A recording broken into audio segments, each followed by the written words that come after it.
LAN media. In this video, I'm going to talk about Ethernet LAN media, and let me first review the Ethernet history. You know that in 1980, Digital Equipment Corporation, or DEC, and Intel and Xerox published the DICS version 1.0 standard, which boosted the speed of Ethernet to 10 megabit per second while maintaining Ethernet's thick trunk cabling scheme.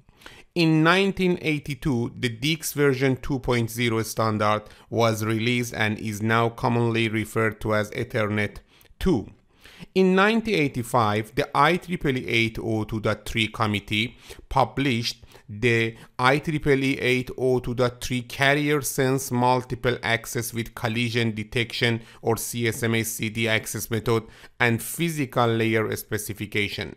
This technology is called 802.3 CSMA-CD and not Ethernet. However, it is frequently referred to as Ethernet, even though the frame definition differs from DICS version 2.0. Although 802.3 and DICS frames can coexist on the same cable, interoperability is not assured. Therefore, when discussing Ethernet, it is necessary to distinguish between 802.3 frame and DICS version 2.0 frame. Here you can see in the top picture DICS version 2 frame, preamble, destination address, source address, type, data, and FCS. And here we can see IEEE 802.3 frame, preamble, SOF or start of frame delimiter, and then destination address, source address, lengths, 802.2 header and data, and FCS. The IEEE introduced the IEEE 802.3U 1995 standard to provide Ethernet speed of 100 megabit per second over UTP and also fiber cabling. Actually, Fast Ethernet is the name of the extension to 100 megabit per second Ethernet network. This is the IEEE 802.3U working group that is at the origin. Access technology or access technique is the same as in Ethernet version 10 megabit per second, but at a speed multiplied by 10. Also, transported frames are identical. And then this increase in speed may conflict with the wiring system and the possibility or not there such important transit flows. This is why three sub-standards have been proposed for the 100 megabit per second. As you can see here, we have 100 base X, include 100 base TX and 100 base FX, and also 100 base T4. I will explain them a little more.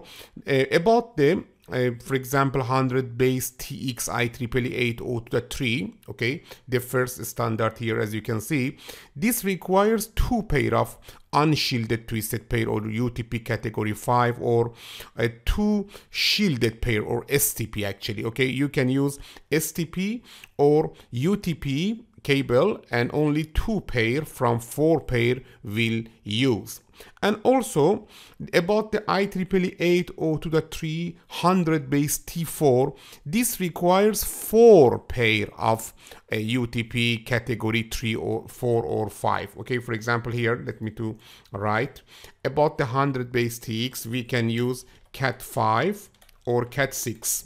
Okay, means only we need two pair of Cat5 or Cat6 cable. But if you want to, for example, not upgrade the cabling, you can use 100 base T4, and again you can use Cat3, 4, 5, 6. But you know that here, because we want to use Cat3 or Cat4, we need 4 pair, all of the wires that we have in the twisted pair a cable. Actually, IEEE 802.3 100 base T4 requires 4 pair of UTP category 3, 4 or 5 or maybe 6. And after that, here you can see we have 100 base FX. F means fiber. 100 base FX requires 2 optical fiber. Let me to explain a little more about the detail of these standards. First, about the 100 base TX.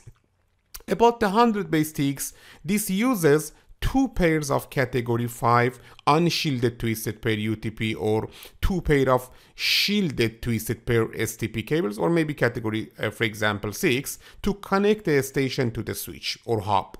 One pair is used to carry frame from the station, from the host to the switch, and the other to carry frame from the switch to the station. Okay, and the distance between the switch and the station should be less than 100 meters. You know that we should use RJ45 or register jack 45 connector for the 100 base TX, because I'm sure that you use this type of standard. About the coding, we use 4B/5B block coding to provide bit synchronization in the 100 base TX. Also, the encoding and decoding is implemented in 2 steps, as shown in the figure here. As you can see, we have, for example, a 4B/5B encoder, and here we have again 4B/5B encoder. We encode, and after that we decode. The detail of this is not important for us, but it is recommended to remember that in the 100 base TX we use 4B/5B block coding. Now let me to explain about the next category. About the next category, this is 100 base T4. It uses 4 pair of category 3, 4, 5, or 6. But in most cases, we use category 3 or Cat3 cable because we don't want to upgrade the cables. After that, 2 of the 4 pair are bidirectional and the other 2 are unidirectional. Here you can see 2 of the 4 pair are bidirectional and 2 of them are unidirectional. After that, in each direction, 3 pairs, okay, are used at the same time to carry data, as shown in the figure. Here you can see that we have 4 pair. For example, assume that we want to send data. The pair 2 and pair 3 can work in the right direction, and also the pair 1. Actually, the 3 of them are work in one direction and another in other direction. Actually, we can say 3 pairs are used for transmission, and the 4th pair is used for collision detection. Okay, encoding decoding in 100 base T4 is more complicated. Here, as you can see, we use 8B, okay, 6T encoding. The detail is not important for us, but actually it means that we have 8 binary and 6 ternary encoding scheme. Actually, as this implementation uses category 3 UTP, each twisted pair cannot easily handle more than 25 megabaud, as one pair switched between sending and receiving. 3 pairs of UTP category 3 can handle only 75 megabaud, and thus it requires an encoding scheme that converts 100 megabit per second to a 75 megabaud signal. Here we have some detail that are beyond the scope of our course. Let me to review the 100 base T4. It uses 4 pair of category, in most cases 3, and or if you want you can use other categories. 2 of the 4 pairs are bidirectional and the other 2 are unidirectional.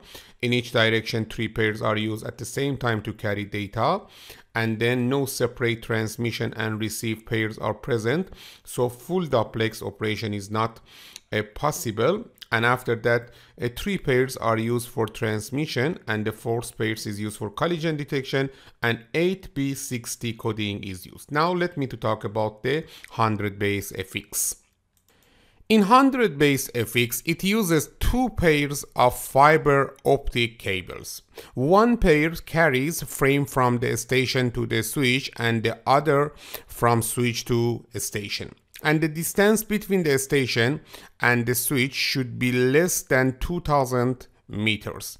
It makes use of NRZ-I encoding scheme, but as NRZ-I has a bit synchronization problem for long sequence, 100 base FX uses 4B/5B, means for binary 5 binary block encoding that increase the bit rate from 100 to 125 megabit per second. And here you can see the encoding.